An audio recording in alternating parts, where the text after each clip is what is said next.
लेकिन ज्यादातर मेहनत ऐसी जगह हो जाता है कि जहाँ आप मेहनत कर रहे हैं वहाँ ऊपर वाले तो अमीर हो जाएंगे, लेकिन आप कभी अमीर नहीं होने वाले। जैसे ना सिस्टम ऐसा होना चाहिए कि जहाँ पे आप काम कर रहे हैं तो आपके काम करने से अगला तो आगे बढ़ ही रहा है, बट आप भी आगे बढ़ रहे हैं, इसको सिस्टम बोला जाता है।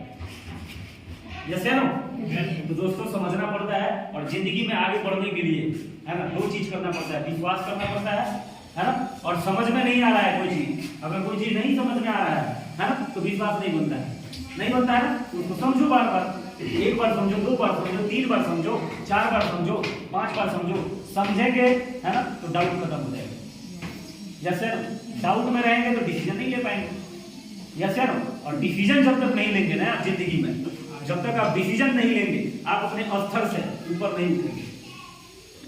जैसे ना अपने स्तर से अगर ऊपर उठना है आपने डिसीजन लेना पड़ेगा, आपने थोड़ा सा रिस्क लेना पड़ेगा जिंदगी में। जितने भी अमीर लोग हैं उन सब में एक चीज कॉमन है, वो सभी लोग रिस्क लेते हैं। जैसे ना अब यहाँ पे 62 रुपए में लोग बोलते हैं नहीं नहीं सर 62 रुपए का रिस्क नहीं लूंगा, अरे सबसे पहले तो रिस्क है ही नहीं, फिर भी अगर आप इसको रिस्क मानते हैं है ना, तो हम क्या बोल रहे हैं, आप लोग क्या है हमारे पास में। कितने लोग ऐसे डरते हैं, जैसे हम उनको वो ये बोल रहे हैं कि आपने पूरा प्रॉपर्टी और पूरा खानदान का जितना जमा पूंजी ले लीजिए में घुस रहा है ना, क्या है हमारे पास, कुछ है क्या, कुछ नहीं है। हमें जो कुछ भी अब पाना है, खोने के लिए हमारे पास में कुछ भी नहीं है। यस है ना, तो डिसीजन लेना पड़ेगा दोस्तों। डिसीजन के लिए लास्ट में एक बार से छोटा सा स्टोरी सुनाऊंगा आप सभी को कि एक बार एक बंदर और एक बंदरिया थी, और नदी के किनारे पे एक पेड़ के ऊपर बैठे हुए थे।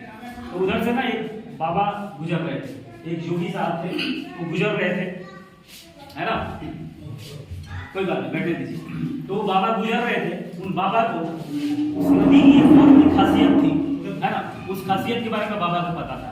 उनको ये पता था कि इस नदी में अगर कोई जानवर है ना या कोई भी जीव अगर स्नान कर लेता है तो वो इंसान बन जाता था। क्या बन जाता था वो, इंसान बन जाते थे। तो उन्होंने देखा कि एक बंदर एक बंदरिया बैठी है यार, इनका उद्धार कर देते हैं है ना। बाबा ने बोला कि यार तुम लोगों को पता है इस नदी की बहुत बड़ी महिमा है। बोला बाबा क्या महिमा है। उन्होंने बोला कि कुछ नहीं, तुम दोनों ने अगर इसमें स्नान कर लिया ना तो तेरी बंदरिया एक बहुत ही सुंदर लड़की बन जाएगी और तू बहुत ही एक जवान नौजवान लड़का बन जाएगा।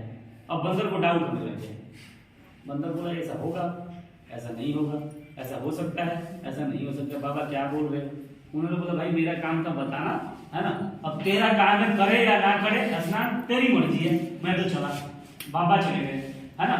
बंदर अभी भी सोच रहा है होगा कि नहीं होगा, होगा कि नहीं होगा है ना। और जब आँख खोला तो बगल में देखा कि बंदरिया नहीं है, ये घबरा गया, बोला बंदरिया किधर गई है ना। और बंदरिया ने छलांग मार दिया था।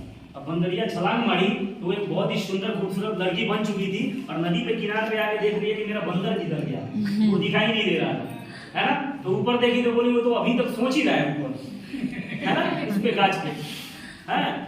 तो ये बोले अरे यार तू अभी सोच ही रहा है। बोला कि तू कौन है। तो बोला अरे मैं तेरी बंदरिया हूँ, मैंने छलांग मार भी दिया और मैं बन भी गई लड़की, तू क्या सोच रहा है। तो बोला यार मैं तो सोच रहा था कि मार तो दूं, अगर आदमी ना बना तो क्या होगा है ना। और बंदरिया बोली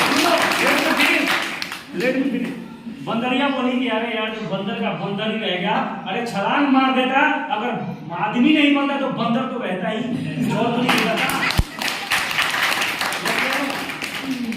हमारे साथ ऐसा ही होता है ना। हम डरते रहते नहीं नहीं नहीं मेरा डूब नहीं गया, डूब तो गया, डूब गया तो क्या होगा, मेरा डूब गया तो क्या होगा। अरे क्या है हमारे पास डूबने के लिए, कुछ है हमारे पास डूबने के लिए, तो पहले ही लूटे पीटे हैं। यस है ना, कुछ भी नहीं है। यस है ना। तो भाई साहब थोड़ा सा जिगरा मजबूत करो, थोड़ा जिगरा होना चाहिए। यस है ना, थोड़ा सा इधर जिगर को मजबूत करना पड़ता है। बिना जिगर को मजबूत करे जिंदगी में कुछ बड़ा होने वाला नहीं है। स्ट्रेट फॉरवर्ड होना पड़ेगा, ओपन माइंडेड रहना पड़ेगा है ना। और नफा उसी का होता है जो नुकसान सहने का दम रखता है। यस है ना। नफा और नुकसान के चक्कर में मत करो, डिसीजन लो। यस है ना, डिसीजन लीजिए करने का। यस, तो इन्हीं सब लोगों के साथ अपने बाड़ी को विराम देता हूँ। थैंक यू सो मच कि आप सभी यहाँ पे आए और इतनी देर मेरे को सुना। इस सब के लिए आप सभी का दिल से बहुत बहुत शुक्रिया। Love you.